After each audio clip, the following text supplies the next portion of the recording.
사랑하는 영락교회 지체들에게 주 안에서 평화의 인사를 전합니다. 오늘은 2024년 7월 4일 목요일입니다.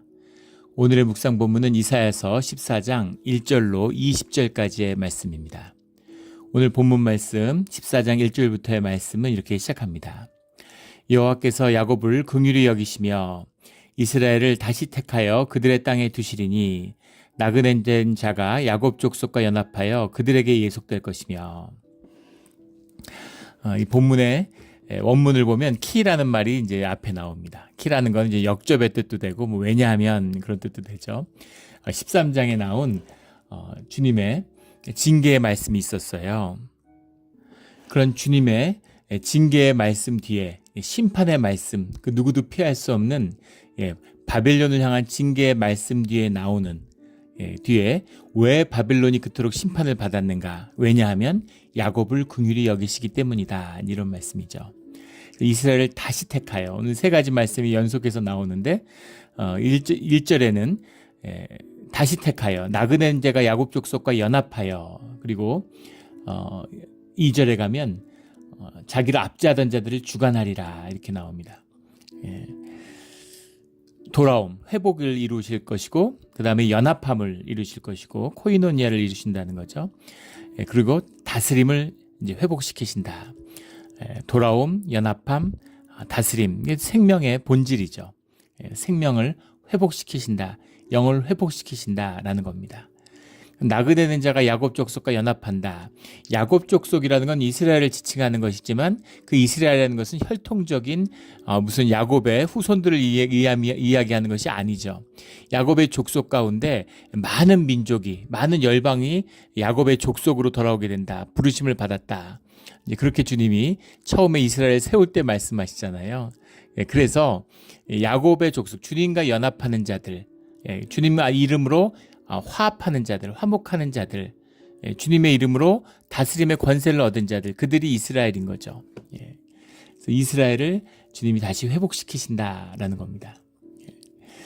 2절에 보면 여호와의 땅에서 그들을 얻어 노비로 삼겠고, 라바딤이란 말인데 아바드, 썰브라는 말이죠.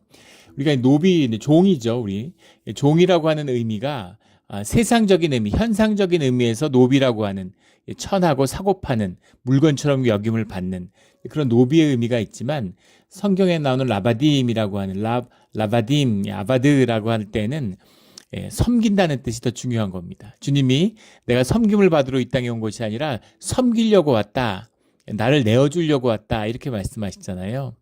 섬기는 것이죠. 섬기는 자들, 그래서 그것을 주님의 종이다 이렇게 부르는 그 뜻이 들어있어서 우리가 현상적으로 문자적으로 느끼는 노비의 의미와는 좀 다른 거죠. 다스림의 권세입니다. 다스림의 권세가 회복된다라는 거죠. 우리 주님 안에서 주님께 돌아오고 회복되고, 주님과 연합하고, 주님 안에서 연합하고, 또 주님 안에서 다스림의 권세가 열리는 그런 우리 모두가 되기를 주의 이름으로 축원합니다. 3절에 여호와께서 너를 슬픔과 공고함이 내가 수고하는 고역에서 놓으시고 안식을 주시는 날에, 슬픔이 있었고 어려움이 있었고 고역을 치르는 그곳에 놓으셔서 안식을 주셨다. 안식을 주셨다는 건 더 이상 일을 안 하고 편안하다는 의미가 아니라 주님 안에 놓였다. 주님의 뜻 가운데 주님의 길을 택했다라는 뜻이죠. 이것이 안식입니다.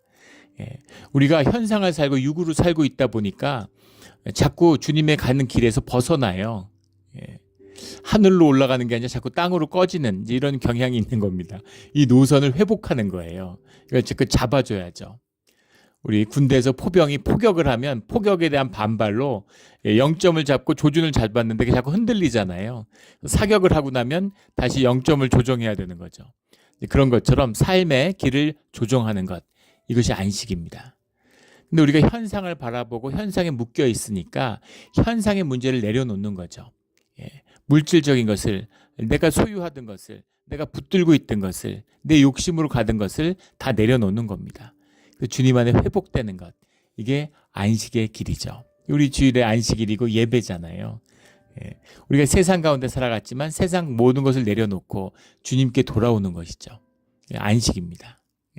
안식 가운데에서 삶이 회복되고 삶이 새로워지는 것이죠. 그 새로움, 새로움의 시작한 일을 주님이 이루신다라는 겁니다. 이것이 바벨론을 멸망, 바벨론 안에는 뭐 아수르, 뒤에 로마까지 다 들어있는 거죠. 바벨론이라고 하는 건 이제 세상의 제국, 세상 권세를 의미하는 겁니다. 4절에 너는 바벨론 왕에 대하여 이 노래를 지어 이르기를 압제하던 자가 어찌 그리 그쳤으며 강포한 성이 어찌 그리 패하였는고. 바벨론의 멸망, 너희가 그렇게 뛰어나고 그렇게 대단하더니 어떻게 그렇게 망했니 하고 노래하게 될 거다, 이런 말씀이죠. 여호와께서 악인의 몽둥이와 통치자의 규를 꺾으셨도다. 규라는 건 이제 이 막대기 같은 그 홀이죠. 왕의 권위를 상징하는 옥새와 같은 의미를 같이 이제 겸하는 그것을 꺾으셨도다. 그걸 꺾으시는 분은 주님이시다라는 겁니다. 아무도 그 열방을 억압하여도 억압을 막을 자가 없었더니 6절에 7절에 온 땅이 조용하고 평온하니 무리가 소리 높여 노래하는도다. 평화가 주님 안에서의 평강이 임한 거죠. 몽둥이를 친 자들, 통치자의 규가 이제는 어디 있느냐. 세상이 조용하고 평온한 겁니다. 8절에 향나무와 레바논 백향목도 너로 말미암아 기뻐하여 이르기를 내가 넘어져 있은즉 올라와서 우리를 베어버릴 자 없다 하는도다. 레바논과 백향목도 기뻐해요. 로마서 8장에 보면 그런 말씀이 나오잖아요. 세상의 자녀들이 주의 자녀가 나타나기를 목 놓아 기다리고 있다. 애타게 기다린다. 이런 말씀이 나오죠. 그래서 레바논의 백향목과 향나물도 기뻐하는 겁니다. 그 전쟁이 나면 나무를 어마어마하게 쓰죠. 물도 어마어마하게 쓰지만 실제 군대가 상상을 초월하는 한 10,000명만 움직여도 엄청나게 소비를 합니다. 그런데 이제 더 이상 이제 그 향나무와 레바논을 이제 베어갈 그럴 레바논이 향나무와 백향목을 베어갈 바벨론이 없는 것이죠. 다 기뻐하는 겁니다. 이 평강이 임하면 이게 비유적인 표현이죠. 모든 사람들이 기뻐하는 거예요. 지금 우리 몬트레이의 상징이죠. 해달, 수달같이 생긴 훨씬 등치도 크고 그 해달이 지금 이제 몬트레이에서 사라진 지 여러 해 됐습니다.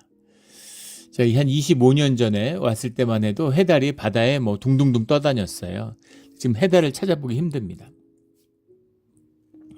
근데 이게 처음이 아니고 100여 년 전에도 해달이 거의 멸종될 뻔했다는 거죠. 해달이 가죽이 두꺼울 뿐만 아니라 방수가 되잖아요. 최고죠. 최고의 털입니다. 해달 털이 최고라고 그래요. 그래서 거의 멸종될 뻔한 것을 사실은 이제 멸종해서 구해낸 것이 이제 해달을 보호하기 시작했기 때문인 거죠. 근데 100년이 지났는데 지금은 해달이 왜 사라졌는지에 대한 많은 논란이 있어요. 뭐 처음에는 그 해달의 음식들, 그 해삼, 멍게 뭐 이런 거, 우리 한국 사람들이 좋아하는,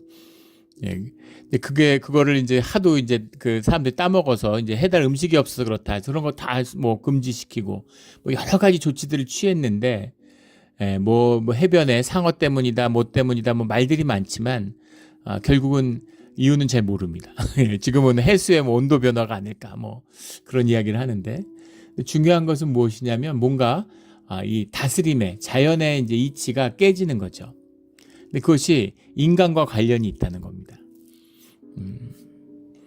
그 신생대 이후에 멸종된 대부분의 동물들, 뭐 이래서 멸종됐다, 저래서 멸종됐다 그랬는데 결국은 연구 끝에서 만나게 되는 거. 맘모스가 왜 멸종했을까? 인간들이 다 잡아먹어서 그런 거죠.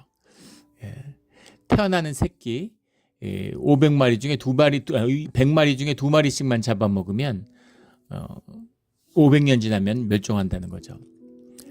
그것이 이제 우리 인간이 다스림의 권세를 주셨어요.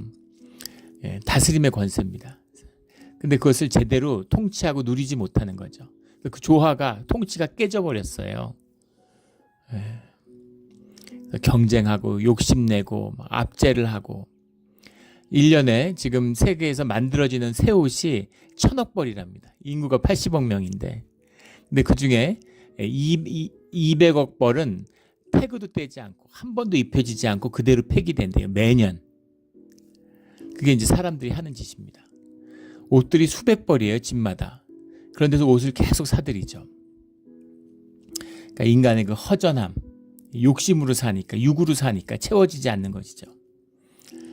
그래서 그것이 회복될 때 모든 피조물들이, 주님의 모든 피조물들이 기뻐하는 것이죠.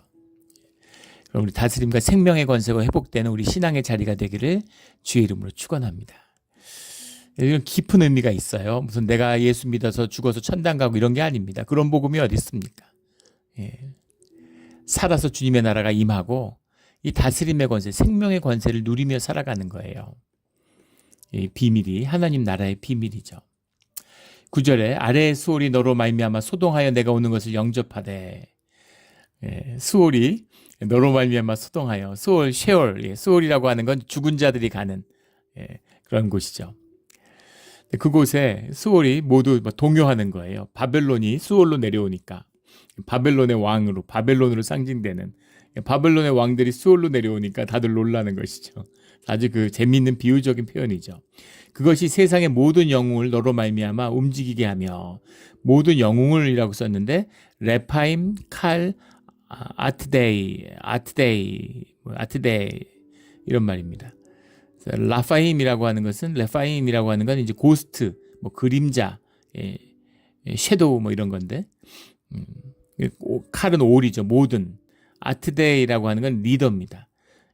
그 세상을 다스렸던 세상의 모든 리더들, 모든 통치자들이 전부 다 셰올에 있는 거죠. 모두 지옥에 가 있는 겁니다. 근데 바벨론이라고 하는 것이 이제 세상의 권세의 상징이잖아요. 표상이잖아요. 근데 바벨론의 왕이라고 하는 것은 단지 바벨론의 그 육신의 왕, 현상적인 왕들을 의미하는 게, 바벨론의 왕이나 아수리의 왕이나 뭐가 달라요? 근데 바벨론이다, 음녀, 그 큰 음녀, 짐승, 큰 짐승 이렇게 비유되는, 이건 이제 악한 권세. 오늘 본문에 나온 12절부터 20절까지 나오는 악한 권세의 상징이죠. 근데 그것이 결박당하는, 주님이 그런 악한 대적의 권세를 꺾어서 무적행에 던지는, 우리 그 계시록에 이제 16장인가요? 16장에 보면 이제 그런 말씀이 나오죠. 그 마지막 때 이제 그 사단의 권세가 꺾이고 그들을 이제 무적행에 가두는 이제 그런 말씀이 나옵니다. 이제 그런 사건을 말하는 겁니다. 악의 본질, 현상이 아니라 본질적인, 그것이 로마의 옷을 입었던, 바벨론의 옷을 입었던, 아수르의 옷을 입었던, 이제 그게 중요한 것이 아니라 그것을 입고 있는 그 실체적인 본질, 이제 그것을 이야기하는 거죠.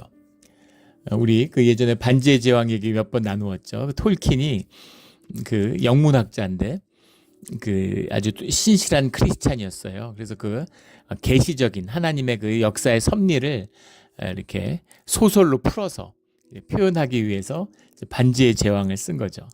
근데 반지의 제왕에 보면은 그 사우론이라는 자가 나오죠. 악의 상징같이 그 하급 천사입니다. 그리고 그 위에 있는 모르고스라고 하는 존재가 나오고, 모르고스의 신하죠. 근데 사우론은 이제 죽지 않죠. 이때는 이런 모습으로, 전 때는 저런 모습으로 끊임없이 이제 중간 세계, 이제 이 반지의 제왕에 나오는 이 중간계라고 하는 사람들이 사는 땅이죠. 그걸 끊임없이 이제 위협합니다. 여러 모습으로 나오죠. 이때는 이런 모습, 저런 것은 저 때는 저런 모습. 그런데 그거에 쓰임 받는 이제 세상에 악한 왕들이 있어요. 이런저런 권세들이 있습니다. 근데 그 뒤에는 늘 사우론이 있고, 사우론의 뒤에는 모르고스가 있는 거죠. 이제 그런 거예요. 그런데 사람들이 연합하고 화목하고 하나가 되면, 피조물들이 하나가 되면 악과 싸워 이기는 거죠. 근데 그들이 반목하고 싸우고 분열하면, 그러면 악의 권세에 매일 눌리는 겁니다. 그런 이야기들이 나오죠. 여기서 말하는 세상의 왕들이 아니라 그 뒤에 있는 악한 권세, 대적의 권세, 그것이 꺾였다는 겁니다. 그들이 이제 지옥으로 내려가니까, 무적행에 내려오니까 거기에 있던 세상의 영웅들, 세상의 왕들, 그들이 모두 다 깜짝 놀라서 그들이 다 움직인다는 거죠. 열방의 모든 왕을 그들의 왕자에서 일어서게 함으로, 다들 우와, 바벨론의 왕이 왔네, 대적의 왕이 왔네, 이리고 모두 일어나서 그를 영접하려고 한, 다 한 통속인 거죠. 그들의 왕이 내려갔으니까 신하들이 영접하는 그런 수월에서의 모습을 보여주고 있는 겁니다. 이렇게 대적의 권세가 꺾인다는 거죠. 10절에 그들은 다 내게 말하여 이르기를 너도 우리같이 연약하게 되었느냐, 너도 우리와 같이 되었느냐 하리로다. 너도 결국 우리처럼 망했구나, 이런 얘기죠. 세상에서 압제하고 마귀가 세상의 권세를 잡고 휘두르다가 패배하고 영적 전쟁에서 이제 지옥에 내려가니까 거기에 세상에 뭐 스탈린, 히틀러 뭐 이런 애들 다 있는 거예요. 그래서 무솔리니 뭐 이런 다 일어나서 마오쩌둥 뭐 이런 다 기다리고 있는 거죠. 너도 우리처럼 됐구나, 이렇게 얘기를 한다는 거죠. 11절에 내 영화가 수월에 떨어졌으며 내 비파 소리까지 다 구더기가 내 아래에 깔리며 지렁이가 너를 덮었도다. 구더기가 아래에 있고 지렁이가 너를 덮었다. 수월에 내려가니까 자기 침상이 있는 거죠. 근데 침상의 매트리스는 구더기고 이불은 지렁인 겁니다. 이것이 셰올에서 끝을 맞는, 지옥에서 끝을 맞는 세상 권세의 끝이다라는 거죠. 그래서 세상 권세를 부러워하거나 악의 흥왕함을 부러워해서는 안 되는 것이죠. 어리석음입니다. 아무것도 아닌 거예요. 아무것도 아닌 겁니다.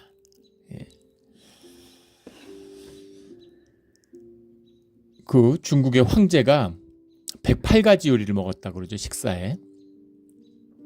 그 닉슨이 이제 중국과 수교를 하러 갔을 때 중국에서 그 108가지 요리로 이제 국빈 만찬을 준비해서 그게 굉장히 이제 큰 화제가 되고 미국 사람들한테 충격을 준 거죠. 미국의 중국의 문명, 그 음식 문화 이런 거에 화려함에 충격을 받은 겁니다. 미국 같은 데는 꿈도 못 꾸는 거죠. 그런데 살아서 108가지 요리 중에 사실 몇 개를 먹겠어요. 한두 가지만 있어도 되지 108가지가 왜 필요합니까? 그것도 뭔가 잘못된 거죠. 그리고 그렇게 먹어봐야 성인병 걸리지 좋을 게 뭐가 있겠어요. 또 아무리 또 잘 먹어봐야 잠깐입니다. 먹는 데서 기쁨을 느끼는 게 뭐 얼마나 됩니까? 사람이 40만 넘어도 잘 못 먹어요. 소화도 잘 못 시키고 메타볼리즘이 떨어지니까. 삶의 축복이 있어야지 겉으로 뭐 쌓는 것으로 껍데기로 다 속이 비어있고 허하니까 남들보다 높아지려고 남들 눌러가지고 그 위에 쓰려고 하니까 그러니까 계급장, 껍데기, 나뭇잎 치마 이런 걸 하기 위해서 인생을 다 허비하는 것이죠. 그 엿 바꿔 먹으려고 보석을 던지는 거예요. 진주 반지로 보석을 바꿔 먹는 겁니다. 생명을 내주고 껍데기를 얻는 거죠. 우리 모든 어리석음을 끊고 생명을 사는 하늘의 축복을 누리는 우리 모두가 되기를 주의 이름으로 축원합니다. 12절에 너 아침의 아들 계명성이여 어찌 그리 하늘에서 떨어졌으며 너 열국을 엎은 자여 어찌 그리 땅에 찍혔는고. 아침의 아들 계명성이여 라는 게 나오는데 아침의 아들이라는 건 벤 샤르라는 겁니다. 말 그대로 아침의 아들이에요. 계명성이라는 건 헤일렐이라는 말인데 할랄이라는 말을 써왔습니다. 할랄이라는 말이 샤인, 빛난다. 그 빛남이요. 계명성의 이름이에요. 근데 계명성의 이제 또 다른 이름이 이 할렐이라는 말이 이제 유럽에 전파되면서 나온 루시퍼라는 이름이죠. 사탄과 루시퍼잖아요. 루시퍼가 사탄의 마귀의 왕입니다. 근데 왜 루시퍼에 대한 이야기? 흰 백말 타고 이기고 또 이기려 하던 자, 세상의 권세를 잡고 다스리던 자, 그런 자인데 이게 누군지에 대해서 계시록의 20장에 보면 20장 2절인가요? 옛 뱀이고 사탄이다, 마귀다 이렇게 이야기하고 있죠. 옛 뱀이라는 건 뭐예요? 에덴 동산에서 하와를 유혹하던 그 뱀인 거죠. 그 주님에게 맞서려고 하다가 사단의 그 천사의 3분의 1이 이제 쫓겨나게 되죠. 그들이 세상에 나와서 세상의 권세를 잡고 주님의 섭리가 이루어지고 가는 것을 이제 회방하는, 더 크게 보면 뭐 이루어가는 과정이지만은 이제 그런 자들, 그것을 이제 계명성으로 표현하는 겁니다. 계명성이 상징하는 건 빛인데 높아지려고 하는 참된 빛은 주님이시죠. 근데 그걸 흉내내요. 계시록에 보면 마지막에 주님과 같이 죽은 자처럼 죽은 자처럼 했다가 살아나는, 죽지 않았어요. 같이 죽은 것처럼 했다가 살아나는 그 부활을 흉내내는 거죠.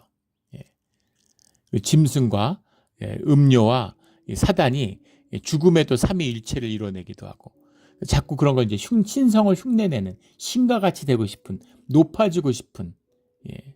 주님은 내가 너희를 섬김을 받으려고 한 게 아니라 섬기려고 왔다, 이렇게 말씀하시잖아요. 근데 섬김을 받고 높아지려고 하는 그 속성을 말하는 거죠. 예. will to power입니다. will to love는 will to love가 이제 주님의 길이죠. 근데 will to power는 사단의 길이에요. 예. 주님이 그렇게 말씀하시잖아요. 누가복음 10장 20절에 보면 제자들이 와서 막 으쓱한 거죠. 주님의 이름으로 파송을 받고 70 제자가 돌아와서 우리가 주님의 이름으로 대적했더니 귀신도 마귀도 다 이겼습니다. 그들도 떨고 그들도 상대가 안 되거든요 하고 막 자랑하고 좋은 거죠. 그러니까 주님이 그래 나도 안다 이렇게 말씀하시죠. 예. 그 사단이 하늘에서 번개같이 떨어지는 것을 내가 보았다, 이렇게 누가복음 10장 18절에 보면 말씀하십니다. 번개같이 하늘에서 떨어지는 그들의 권세가 꺾이는 걸 내가 봤어. 잘했다, 이런 거죠. 그런데 그 20절 말씀에서 너희가 이긴 그 권세로 기뻐하지 말고 하늘책에 너희가 기록된 것으로, 너희의 이름이 하늘에 기록된 것으로 기뻐해야 돼, 이런 말씀을 하는 거죠. 하늘에 기록됐다는 게 뭐예요? 주님 안에 기억된다는 겁니다. 주님과 하나 되었다는 거죠. 영원한 것이죠. 그걸 기뻐해야지 너희가 뭐 귀신 싸워서 이겼다고 그런 걸로 기뻐하면 안 돼, 그런 말씀이죠. 물론 기쁨이 있지만 그게 기쁨의 중심이 돼서는 안 된다. 힘을 쫓고 승리를 쫓고 이기는 걸 쫓으면 결국은 넘어지는 거죠. 그것이 이 섭리의 본질입니다.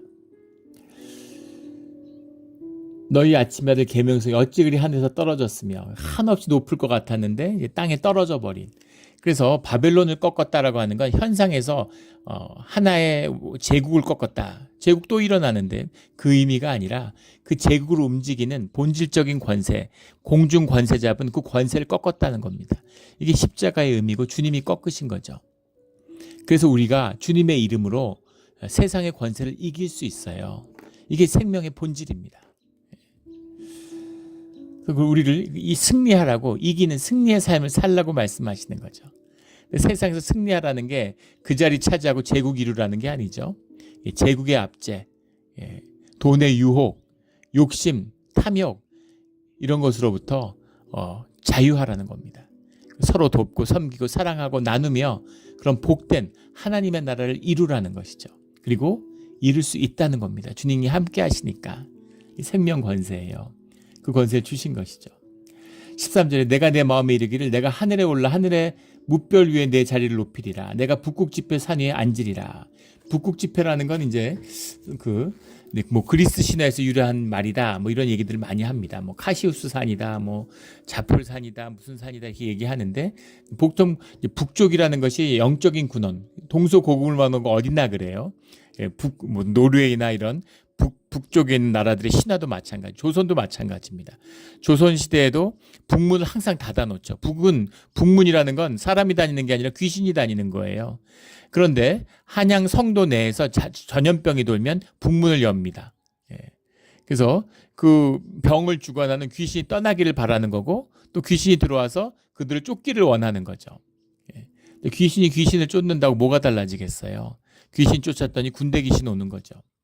다들 북쪽을 지향해. 북쪽이라는 건 항상 영의 표상인데, 북극지폐라고 하는 건 가장 높은 신적인 모임, 그 위에 올라 앉아있는 뭇별 위에 내 자리를 높이겠다. 하나님의 뭇별 위에 내 자리를, 내가 하나님 자리에 앉겠다, 이런 얘기죠. 이게 계명성이고 루시퍼의 그 욕군 거죠. 그것이 꺾였다라는 겁니다. 셰올로 내려가는 그런 처지가 됐다. 무지경에 갇히는 그런 처지가 됐다라는 거죠. 계시록에 나오는 말씀과 통하고 있습니다. 당연한 얘기겠지만 14절에 가장 높은 구름에 올라가 지극히 높은 이와 같아지리라. 하나님한테 맞서는 거죠. 하나님이 되겠다. 내가 하나님 자리에 앉겠다. 그럼 하나님은 어디 계실까요? 하나님은 어떻게 되시나요? 용납될 수 없는 것이죠. 지극히 높아지리라. 우리 마음 가운데 이게 악의 본질이에요. 이런 마음이 있습니다. 현실이 구겨져서 현실에서 눌리니까 우리가 겸손한 것처럼 생각하지만, 그런 환경이 되면, 그런 여건이 되면 높아지려고 하는 거예요. 그래서 will to power가 마귀의 본질입니다. 그 종교의 개혁자들이 교황을 16세기의 교황이죠. 지금 교황은 아닙니다. 16세기의 교황을 사단이라고 불렀습니다. 예. 두 뿔 달린 그 마귀를 보면 어디나 그 두 뿔로 상징되죠. 그 두 뿔이 하나는 관세고 하나는 부죠. 예. 돈과 파워, 돈과 권력을 추구하는 것, 이게 마귀의 본질인 거예요. 지극히 높아지려고 하는, 높은 자리에 앉으려고 하는. 근데 주님은 높은 자리, 중심에 앉지 말고 낮은 자리에 앉고 섬기는 자가 되라, 이렇게 말씀하시고, 그것이 어떤 것인지, 세상을 다스리는 진정한 왕은 어떤 모습인지를 예수님이 보여주셨죠. 그것입니다. will to power, will to love죠. 15절에 그러나 이제 내가 수올 곧 구덩이 맨 밑에 떨어짐을 당하리로다. 그래서 앞에 나온 이 바벨론의 운명, 이것이 사실은 루시퍼의 운명이다, 사단의 운명이다 라는 것을 보게 되는 거죠. 18절에 열방의 모든 왕들은 모두 각각 자기 집에서 영광 중에 작업만은, 19절에 오직 너는 자기 무덤에서 내쫓겼으니 가증한 나무가지 같고 칼에 찔려 돌구덩이에 떨어진 죽음에 둘러싸였으니 밟힌 시체와 같도다. 인간만도 못한 거죠. 사람들은 죽어서 그 육신의 존재니까, 육신은 땅에 묻히잖아요. 그런데 사단은 영적 존재죠. 묻을 육신이 없어요. 무저갱에 갇히는 겁니다. 영원한 고통 가운데 놓여 있는 거죠. 자기 무덤에서조차 내쫓기는 이제 그런 존재다. 굉장히 영적이고 상징적인 표현들입니다. 20절에 내가 내 땅을 망하게 하였고 내 백성을 죽였으므로 그들과 함께 안장되지 못하나니, 그들이 있는 자들, 그들이 통치하는 자리는 결국은 망하는 자리입니다. 이게 악의 본질이에요. 악이 흥왕하고 악이 돈을, 우시아가 때 흥왕했다고 해서 그것이 복이 됐습니까? 결국은 유다를 망하는 길이 됐죠. 이게 영의 본질이라는 겁니다. 영적인 본질. 러시아를 보세요. 푸틴이 지금도 뭐 85%, 85 조작됐다는 얘기도 있지만, 그래도 러시아 사람들이나 다 만나보면 기본적으로 다 푸틴을 좋아하는 거죠. 엄청난 사악한 독재자죠. 온갖 인권을 유린하고. 근데 왜 좋아할까요?